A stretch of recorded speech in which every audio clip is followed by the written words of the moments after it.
अस्सलाम वालेकुम students. SCA MDK test number 4 के रिमेनिंग MCQs डिस्कस करते हैं। क्वेश्चन नंबर 104 है, equal volumes of which mixture will act as a buffer. So यहाँ पर जो हमें ऑप्शन दिए गए हैं, ऑप्शन ए है 1 molar HF and 1 molar NaOH, option B है 1 molar HF and 2 molar NaOH, option C है 2 molar HF and 1 molar NaOH, जबकि ऑप्शन डी है नन ऑफ दीज। अब इस क्वेश्चन में ट्रिक ये है कि यहाँ पर जो हमें मिक्सचर दिए गए हैं वो वीक एसिड और बेस है, जबकि स्टूडेंट्स जो होते हैं उन्होंने जो बुक में पढ़ा है उसमें लिखा है weak acid and its salt with a strong base, तो वो यहाँ पर direct none of these option की तरफ चले जाते हैं। लेकिन एक्चुअली यहाँ पर ट्रिक ये है कि जब ये दोनों आपस में रिएक्ट करेंगे, ये वीक एसिड है और स्ट्रांग बेस के साथ रिएक्ट करेंगे, तो इससे हमारे पास प्रोडक्ट में इसका साल्ट बनेगा। तो अगर eight the end of reaction हमारे पास वीक एसिड कुछ रिमेनिंग है यानी एक्सेस में है और साथ में उसका साल्ट भी बन गया, तो रिएक्शन कंप्लीट होने के बाद जो मिक्सचर होगा वो बफर के तौर पे एक्ट कर सकता है। तो चलिए इसको सॉल्व करते हैं। सबसे पहले मैं बैलेंस केमिकल इक्वेशन लिख दूंगा, HF plus NaOH, it will react to produce NaF plus H2O। अच्छा, अब यहां पर लेट सपोज जब रिएक्शन कंप्लीट होगा तो at the end of reaction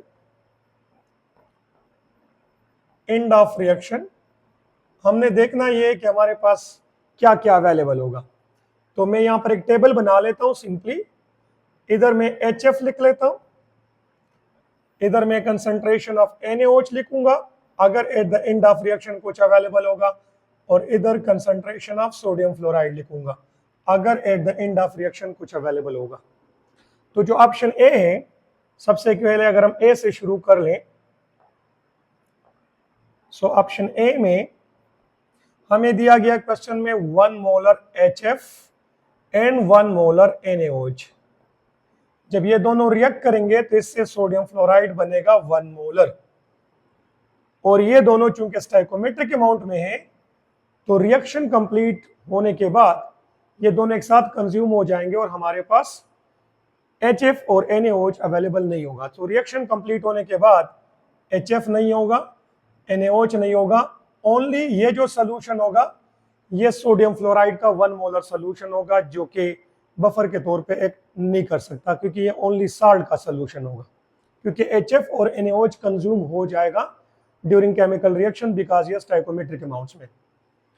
जब हम ऑप्शन बी को देखते हैं, सो ऑप्शन बी में हमें HF दिया गया है 1 मोलर और NaOH दिया गया है 2 मोलर।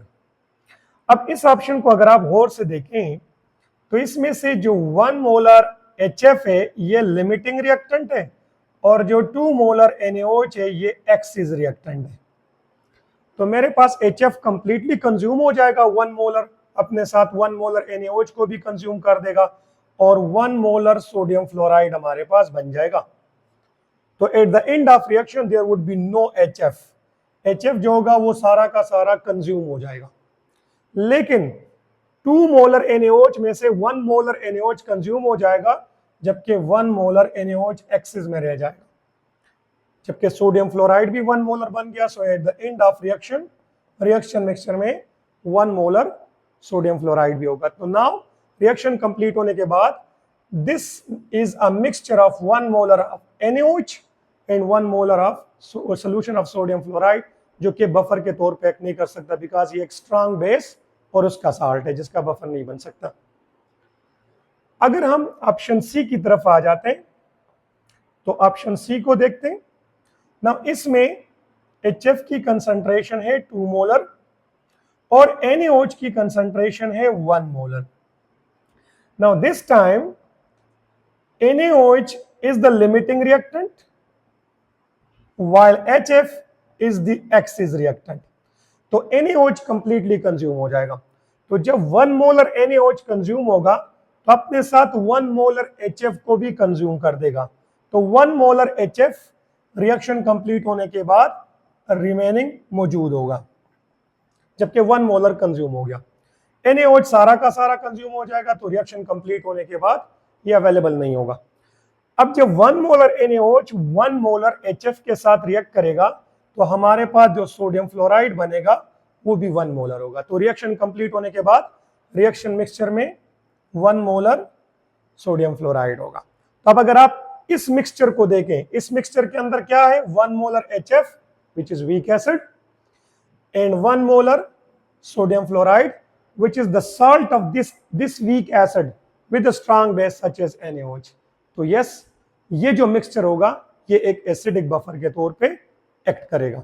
सो हमारा जो करेक्ट आंसर है वो है ऑप्शन सी, यानी 2 मोलर HF और 1 मोलर NaOH का अगर हम इक्वल वॉल्यूम मिक्स करेंगे तो रिएक्शन कंप्लीट होने के बाद हमारे पास जो मिक्सचर होगा उसमें 1 मोलर HF यानी वीक एसिड और 1 मोलर NaF यानी उसका साल्ट अवेलेबल होगा which will act as a buffer। Next question is rate is independent of for all zero order reaction।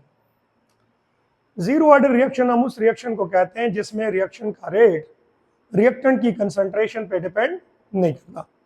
अब अगर आप यहां पर ऑप्शन दे दें, so rate is independent for all zero order reaction. Temperature, no, temperature पे depend करता है, टेम्परेचर के साथ डायरेक्ट रिलेशनशिप होता है रेट का।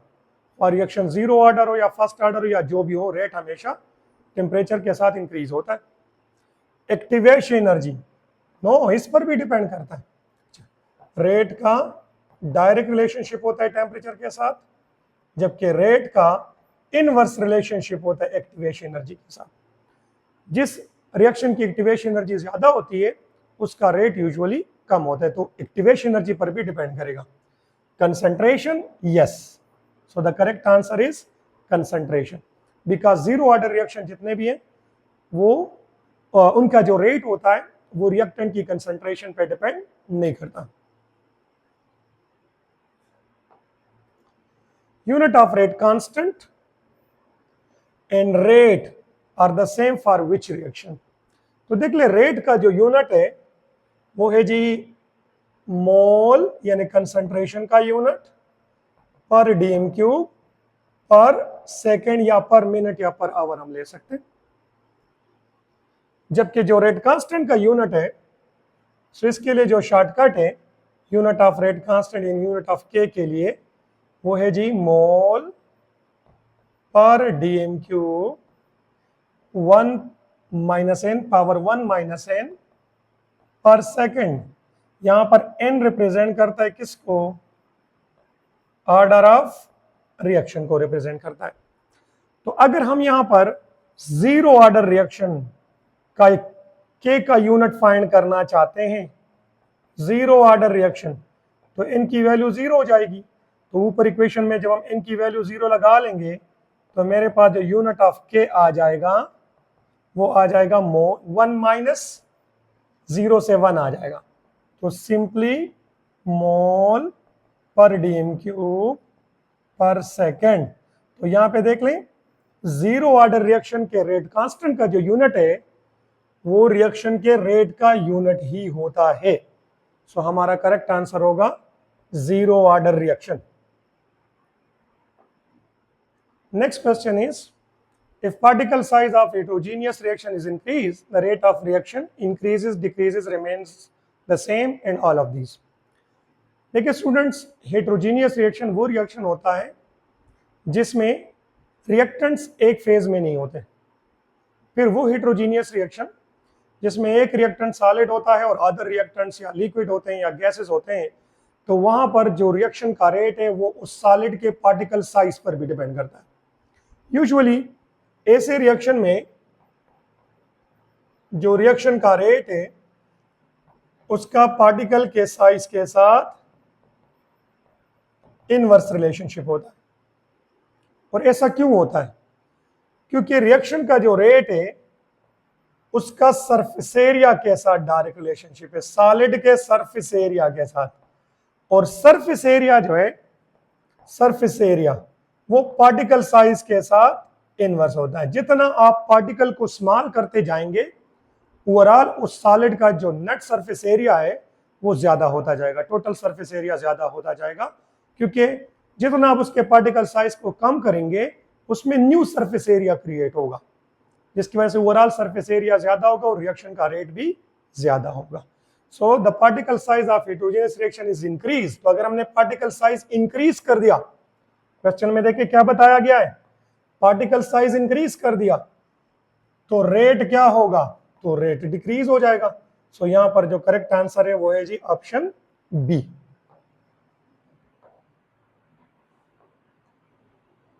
Decomposition of dinitrogen pentoxide to produce oxygen and nitrogen dioxide is first order, second order, third order and zero order। N2O5 को हम डाइनाइट्रोजन पेंटॉक्साइड कहते हैं।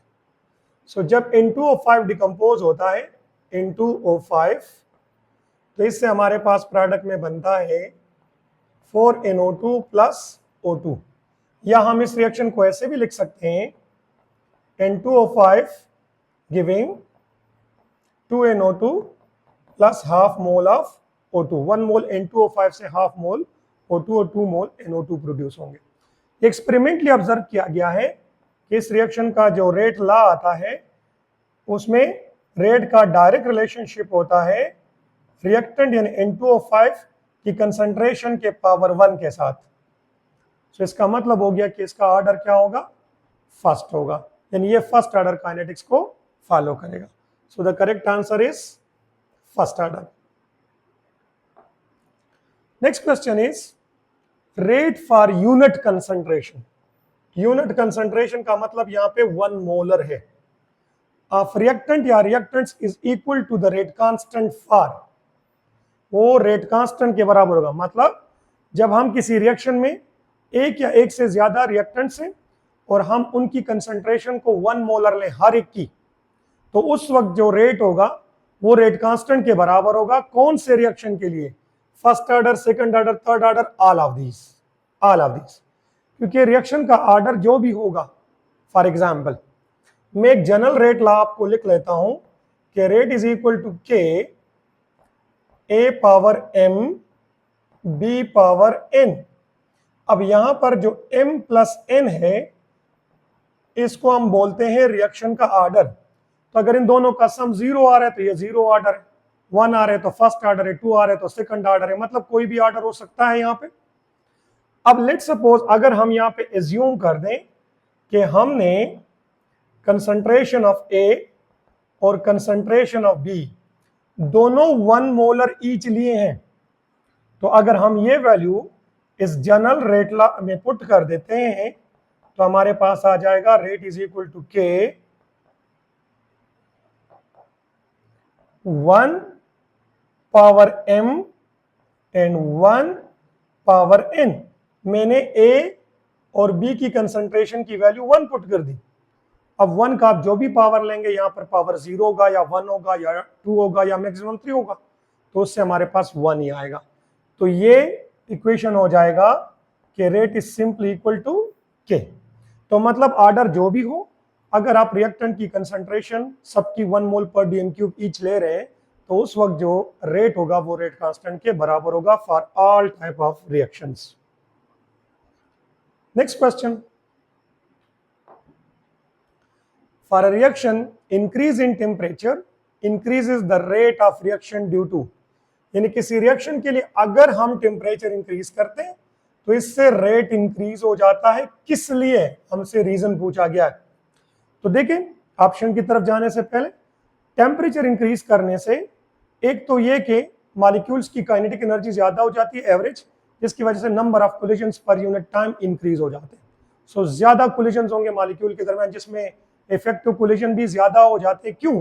क्योंकि टेम्परेचर इंक्रीज करने से जब मॉलिक्यूल की एवरेज काइनेटिक एनर्जी ज्यादा हो जाती है तो जितने हाई स्पीड के साथ आकर वो कोलाइड होते हैं तो उतना ही उनकी ज्यादा काइनेटिक एनर्जी कन्वर्ट होती है पोटेंशियल एनर्जी के अंदर ड्यूरिंग कोलिजन, और मोस्ट ऑफ द मॉलिक्यूल वो एक्टिवेशन एनर्जी बैरियर को क्रॉस करना शुरू कर लेते हैं। अगर मैं आम अल्फाज में कह दूं तो नंबर ऑफ इफेक्टिव कोलिजन ज्यादा हो जाते हैं, यानी परसेंटेज ऑफ मॉलिक्यूल्स वो वाला ज्यादा हो जाता है जो एक्टिवेशन एनर्जी को क्रॉस कर सकते हैं, उसको अचीव कर सकते हैं टेम्परेचर इंक्रीज करने से। तो अगर हम ऑप्शंस की तरफ आ जाए, decrease in activation energy, no, temperature activation energy को अफेक्ट नहीं करता, मालिक रिएक्टेंट की एनर्जी को जो है वो अफेक्ट कर देता है। Decrease in enthalpy of reaction, temperature increase decrease करने से इंथैल्पी ऑफ रिएक्शन पे कोई फर्क नहीं पड़ता, क्योंकि इंथैल्पी ऑफ रिएक्शन वो प्रोडक्ट माइनस रिएक्टेंट की इंथैल्पी को बोलते हैं, उस पर कोई इफेक्ट नहीं पड़ता टेम्परेचर का। Decrease in enthalpy of product, no, molecule gain activation energy, yes, ज्यादा मॉलिक्यूल जो होते हैं वो एक्टिवेशन एनर्जी को गेन करना शुरू कर लेते हैं। Catalyst increases the rate of reaction by, यहां पर इंक्रीज लिखा है तो आप एज्यूम कर लें कि यहां पर हमारा कैटलिस्ट से मुराद पॉजिटिव कैटलिस्ट है, क्योंकि पॉजिटिव कैटलिस्ट वो होता है जो रेट को इंक्रीज करता है। तो जो क्वेश्चन में बताया गया इंक्रीज, तो आपने पॉजिटिव कैटलिस्ट कंसीडर करना है।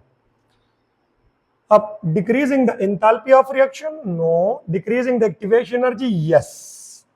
देखिए एक्टिवेशन एनर्जी जो होती है उसका पॉजिटिव कैटलिस्ट के साथ इनवर्स रिलेशनशिप होता है। जब भी आप रिएक्शन में पॉजिटिव कैटलिस्ट यूज करते हैं तो पॉजिटिव कैटलिस्ट रिएक्शन की एक्टिवेशन एनर्जी को कम कर देता है, जिसकी वजह से ज्यादा तादाद में मॉलिक्यूल्स एक्टिवेशन एनर्जी को क्रॉस करना शुरू कर लेते हैं और इससे रेट ज्यादा हो जाता है। तो यहां पर जो हमारा करेक्ट आंसर है वो है ऑप्शन बी, यानी decrease in activation energy. Next question discuss करते हैं। For an endothermic reversible reaction, endothermic reversible reaction, activation energy of forward is, तो चलिए पहले जरा इस रिएक्शन के लिए हम एनर्जी प्रोफाइल डायग्राम ड्रा करते हैं। लेट्स सपोज यहां पर हम एनर्जी ले लेते हैं और ये रिएक्शन का प्रोग्रेस को रिप्रेजेंट करेगा, रिएक्शन कोऑर्डिनेट हो गया। हमने एंडोथर्मिक रिवर्सिबल रिएक्शन लेना है, सो इट मींस कि रिएक्टेंट की इंथैल्पी कम होगी, प्रोडक्ट की इंथैल्पी ज्यादा होगी। तो हमारे पास जो एनर्जी प्रोफाइल डायग्राम आएगा वो कुछ इस तरह से आएगा। Let R represent the reactants and P represent the products. तो ये प्रोडक्ट और रिएक्टेंट की इंथैल्पी में जो चेंज होगा वो डेल्टा एच हो जाएगा, ठीक है जी। सो यहां पर मतलब हम इंथैल्पी कंसीडर कर लेते हैं। अच्छा, अब activation energy of forward is, तो यहां पर अगर आप देखें, let this is the energy of transition state, तो रिएक्टेंट और ट्रांजिशन स्टेट की एनर्जी में जो डिफरेंस है, actually we can say it is the activation energy for forward and this one is the activation energy for reverse. अब question में हमें क्या बताया जा रहा है, the activation energy of forward is less than activation energy of reverse. तो यहां पर आप लोग देख रहे हैं कि activation energy of forward is greater than activation energy of reverse, ठीक है। सो पहला ऑप्शन है activation energy of forward is less than activation energy of reverse, ये गलत है। Greater than activation energy of reverse reaction, जी बिल्कुल ये वाला आंसर करेक्ट है। फॉरवर्ड की एक्टिवेशन एनर्जी जो होगी वो रिवर्स डायरेक्शन की एक्टिवेशन एनर्जी से ज्यादा होगी फॉर एंडोथर्मिक रिवर्सिबल रिएक्शन, जबकि एक्सोथर्मिक में जो रिवर्स की एक्टिवेशन एनर्जी होगी वो फॉरवर्ड से ज्यादा होगी। Which is not related to transition state, मतलब कौन सी इसमें से ट्रांजिशन स्टेट का कैरेक्टरिस्टिक नहीं है। So transition state represent a real molecule, यही है, क्योंकि ट्रांजिशन स्टेट जो होता है वो एक रियल मॉलिक्यूल को रिप्रेजेंट नहीं करता। अगर हम अदर ऑप्शंस को देखते हैं, it is impossible to isolate transition state, yes. Transition state is highly unstable, बिल्कुल।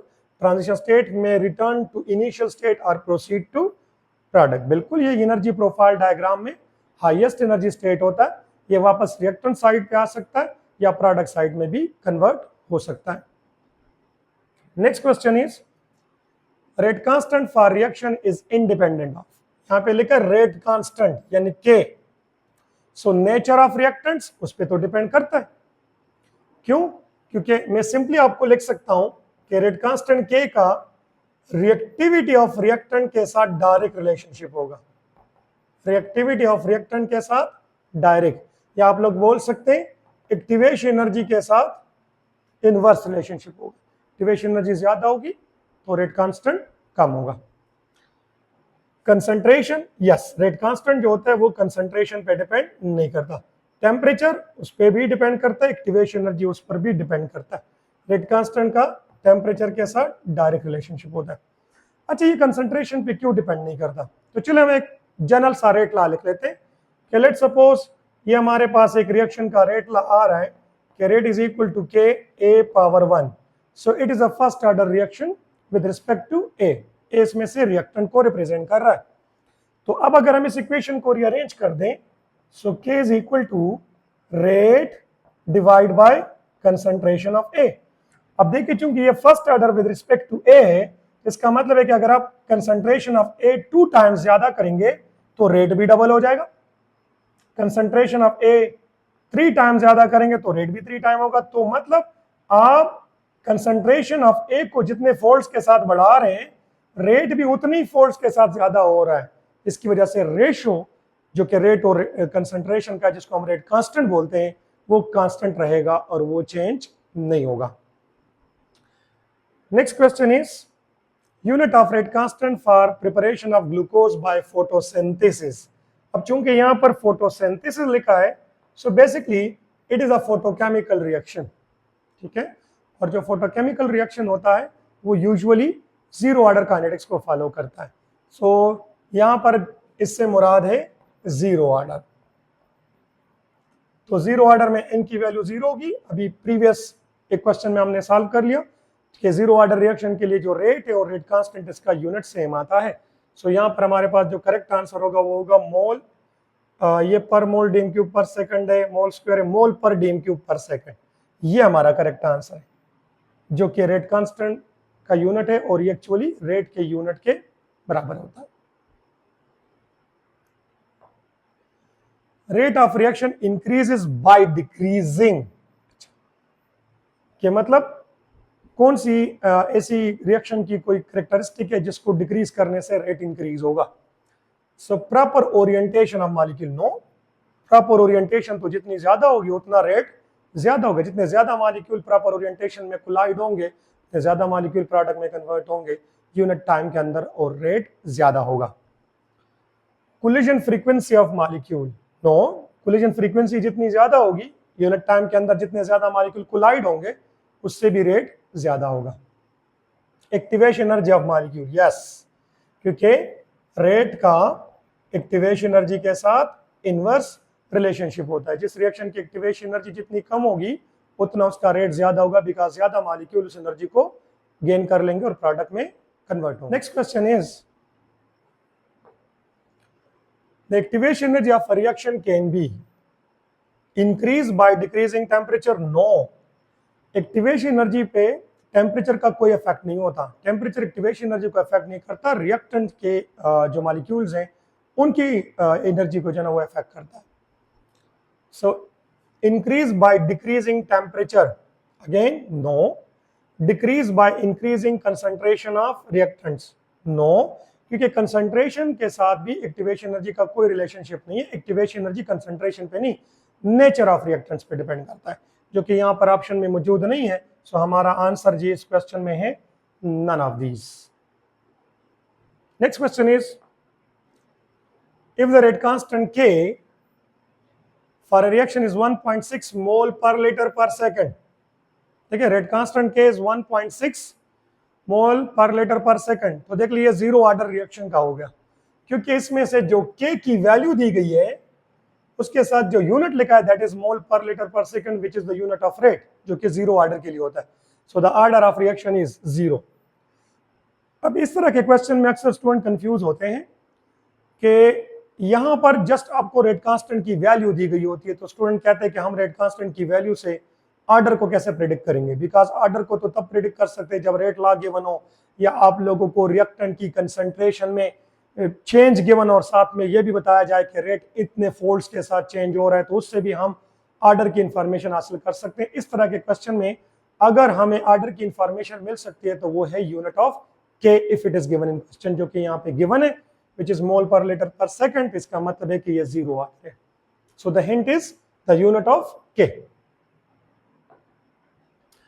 The rate of a chemical reaction depends upon the nature of reactants, because rate जो है वो नेचर ऑफ रिएक्टेंट्स पे depend करता है। क्यों?